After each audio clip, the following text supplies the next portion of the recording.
Ah, ya. Hola, muy buenos días nuevamente para toda nuestra audiencia. Continuamos con nuestro ciclo de entrevistas a distintos profesionales del área de la psicología jurídica y forense. Bueno, y en esta oportunidad tenemos una entrevista acá con Loreto Adrián Serrano, quien va a participar dentro de lo que es nuestro Congreso Internacional que se va a realizar entre los días 18 y 19 de este mes. Por lo tanto, ella es una de las grandes exponentes que tenemos. Cabe recordar que este es un Congreso Internacional en el cual estarán distintos expositores de distintos países. Muy buenos días, Loreto. Buenos días, Carlos. Muy bien. Entonces, fíjate, ya estamos a 10 días de que empiece este congreso. Y bueno, como mencionamos a nuestros espectadores, realmente esperemos que sea eh, un congreso con distintas temáticas sobre el área jurídica y forense. Y justamente como lo mencioné, Loreto nos está acompañando en este congreso y ella nos va a exponer un tema bastante interesante, ¿ya?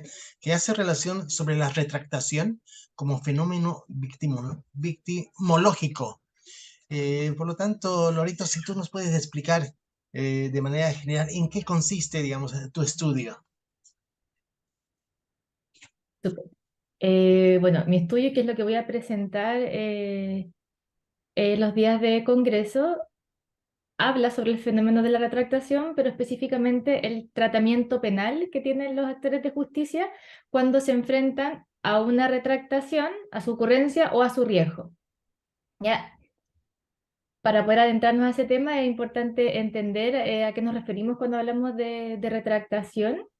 Eh, es un fenómeno victimológico, como bien tú dices, y que está asociado a las características fenomenológicas de los delitos sexuales. ¿Ya? Mi estudio está centrado específicamente en retractación de niños, niñas y adolescentes que son víctimas de delitos sexuales. ¿Ya? Es un fenómeno que está bastante relacionado a la fenomenología de estos delitos y particularmente al proceso de develación. Quiere decir cuando niños, niñas y adolescentes señalan a otra persona la experiencia de victimización que han vivido. Y la retractación es cuando, posterior a esta develación, existe un cambio en la versión inicial, y que puede ser un cambio que es parcial o que es total. ¿Ya? Decir, esto era mentira, esto no pasó, o decir en realidad no fue tan así, le bajo la gravedad. Ya es un fenómeno no necesariamente tan frecuente, pero que tiene implicancias bastante relevantes. ¿Ya? Y se puede dar en distintos momentos del proceso penal. A veces las retractaciones pueden ocurrir inmediatamente después que se hace la denuncia o puede ocurrir durante la investigación penal, en el momento de la pericia psicológica, en el momento de alguna entrevista, o incluso hay quienes se retractan en el mismo momento del juicio.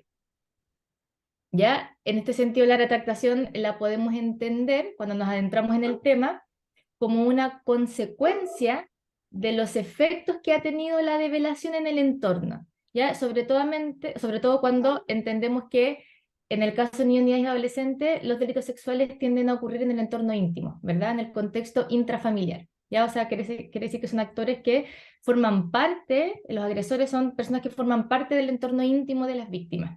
O sea, más que todo el entorno familiar cercano. Ajá, claro, la mayor cantidad de delitos sexuales contra niños, niñas y adolescentes ocurren en esa esfera. ¿Ya? Y eso hace comprensible que es un fenómeno complejo de abordar, porque el contexto transfamiliar es un contexto donde las agresiones generalmente van a ser sostenidas en el tiempo, se instala una dinámica abusiva que hace difícil que las víctimas puedan reconocer la situación de agresión, que puedan buscar ayuda, y por eso también es muy común que en este fenómeno victimológico sea también muy común que las revelaciones sean tardías. No es cuando me pasó la primera vez, no es cuando me pasó la segunda, sino que a veces los abusos pueden ser reiterados, incluso muchas veces crónicos, y estas revelaciones pueden ser bastante tardías, pueden ser meses, pueden ser años muchas veces. también es muy común que personas adultas, ya en su etapa adulta, develen situaciones de abuso que han ocurrido en las primeras etapas del ciclo vital. No, por supuesto. Mira, ese es un tema que quizás los últimos años o los últimos tiempos se ha denotado bastante. Sin embargo, no sé si nos puede explicar de qué manera se puede prevenir, digamos, estos factores asociados a la retractación. Ujú. Sí, bueno, para poder conocer cómo se puede prevenir o cómo se puede minimizar el efecto que pueden tener las retractaciones, porque una de sus dificultades es que cuando se presenta un cambio en la versión inicial de los dichos, es que eso va a tener un impacto directo en el entorno inmediato de las víctimas, pero también en los procesos judiciales. Es muy común que cuando hay una retractación, las causas judiciales se suspendan. Ya no llegan a juicio, no hay condena, porque sabemos que generalmente los delitos sexuales tienen una dificultad probatoria bastante importante. Muchas veces se sostienen en los testimonios de las víctimas, no hay testigos presenciales, muchas veces no hay prueba física tampoco, también que tiene que ver con lo tardía que son las develaciones también. No todos los casos son de violación, además, que son los que más tienen prueba física. Entonces, eso hace que el testimonio tenga un valor fundamental. Entonces, cuando hay un cambio en ese testimonio inicial, el sistema judicial empieza a tambalear. Ya. ¿Ya? Me imagino, o sea, quiero pensar que cuando, como mayormente este fenómeno se da dentro de lo que es la parte íntima familiar, muchas veces cuando se llega a esta instancia de juicio, muchas veces tal vez los familiares inciden en esta retractación, ¿verdad? Justamente, eso es uno de los, cuando hablamos de retractación, o los factores que están a la base de su ocurrencia, uno de esos primeros factores tiene que ver justamente con el vínculo que hay con el agresor, que como ya dijimos, generalmente en niños, niñas y adolescentes esta figura tiende a ser parte del entorno íntimo y tiende a ser una figura masculina, generalmente.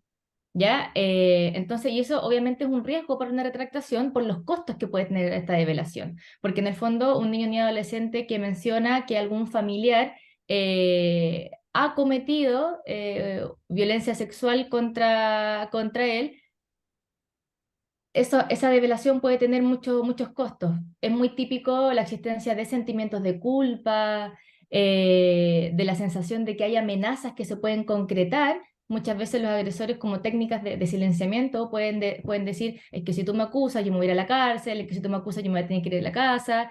Y a veces esas amenazas se materializan, o sea, cuando hay una denuncia y cuando hay un peso probatorio importante, se puede, por ejemplo, decretar la prisión preventiva. Y eso es una materialización de una amenaza previa y eso evidentemente es un riesgo para que una víctima diga, no, en realidad no era así, era mentira.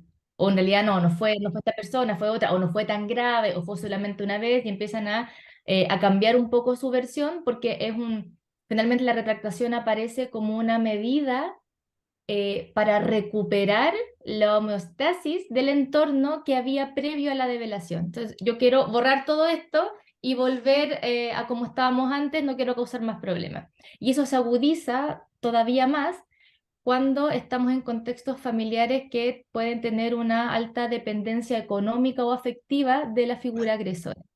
Ya sea, no sé, si es un padre agresor y es un padre que es el sustento económico de esa familia o que hay una importante dependencia afectiva también, eso aumenta el riesgo de que una víctima pueda decidir retractarse. En este sentido también va a importar entonces, que es otro de los factores importantes para la ocurrencia de una retractación, es la existencia o no de apoyo de parte de la principal figura de cuidado, que la evidencia nos dice que generalmente va a ser la madre. Generalmente es la madre la figura que también es la primera figura de develación, generalmente, no siempre, pero generalmente. ¿Ya? Entonces, ahí importa cuál es la forma en que esta figura o el entorno inmediato va a reaccionar ante una develación. Y es importante mirar un poco más con foco qué es lo que pasa, porque no es simplemente da o no credibilidad al relato, Lo digo porque muchas veces también caemos en estereotipos, en figuras como bien estigmatizadoras de la buena o la mala madre, pero es un poco más complejo que eso porque van a haber muchos factores que van a mediar en la manera en que una persona adulta puede enfrentarse a una situación como esta. Porque enterarse de una agresión sexual contra un hijo, una hija o una persona que está bajo tu cuidado, obviamente genera un impacto importante. ¿Ya? Entonces es Puesto. importante ver cuáles son los factores que están mediando mi capacidad de reaccionar. ¿Ya? A veces, como ya dije, a veces hay dependencia económica, hay dependencia afectiva, hay historias de violencia intrafamiliar en ese entorno y también esas figuras de cuidado pueden muchas veces carecer de redes de apoyo, porque la red de apoyo aquí es fundamental para poder sostener un proceso judicial, un proceso de investigación y cuando esos elementos no están, pueden desencadenarse respuestas que son poco asertivas, de no dar credibilidad al relato o como dices tú, que muchas veces, que eso es cierto, ocurren presiones directas. Más allá que yo te crea o no, necesito que digas que todo es mentira porque, no sé, tu papá se va a ir preso. eh, Claro, y el entorno familiar se podría destruir, el qué dirán, la mu- sociedad, son muchos factores. claro, es un costo muy alto. Entonces, claro. Y que también está vinculado a todo esto, un tercer factor, podemos decir, tiene que ver con la victimización secundaria, que la entendemos como los costos que tiene para la víctima la participación en un proceso penal, ¿ya? Que tiene que ver con la reiteración de las declaraciones, con el tipo de evaluación médica en las que pueden ser sometidas las víctimas, que a veces no pierden el contacto con el agresor o lo hacen, o hay instancias de contacto en este proceso judicial, muchas veces hay exposición mediática, o sea, son elementos que cuando no son abordados adecuadamente, también pueden favorecer que haya una retractación. Una característica muy común, al menos acá en Chile, es que los procesos judiciales sean bastante largos, sean extensos. Entonces, cuando yo voy a, no sé, una instancia pericial, voy a entrevistar a una víctima, 2 años, un año después de que ocurrió esta denuncia, es muy posible que esta víctima ya no quiera más. Por Y supuesto, una, hay una claro, y una presión forma psicológica fuerte. exacto. Y una forma de cortar eso es decir, no, todo es otra mentira. O cambiar su versión, no, no era tan así, los ejemplos que hemos venido dando. Entonces, bueno, puede ser una respuesta al excesivo tiempo de estos procesos, también a las entrevistas que son reiteradas o a la actitud de los actores de justicia. Si yo cambio mi versión o empiezo a decir que era mentira o digo que la historia no era esa, sino que era otra, o el agresor no era ese, sino que era otro, eh, si eso no se sabe abordar adecuadamente y no se detecta cuáles son los factores que pueden estar incidiendo en que esta víctima está cambiando esta versión, eso puede, si no tengo como esa formación, ese criterio, eso puede provocar en mí, en el sistema de justicia, una actitud de desconfianza, de falta de credibilidad. Y si una víctima no siente que tiene el soporte de un sistema, es muy probable que se retracte o que desista de su participación, que es otro fenómeno también que ocurre. Entonces ahí tenemos varios elementos para poder prevenir una retractación que va a tener que ver con la existencia de una red de apoyo. Hay estudios sobre retractación que han señalado que a veces basta con que una figura del entorno, no la principal de cuidado, sino que una figura del entorno otorgue credibilidad, que también podemos decir puede ser un actor de la justicia. eh, Basta con que una persona otorgue credibilidad para que la posibilidad de retractación disminuya considerablemente.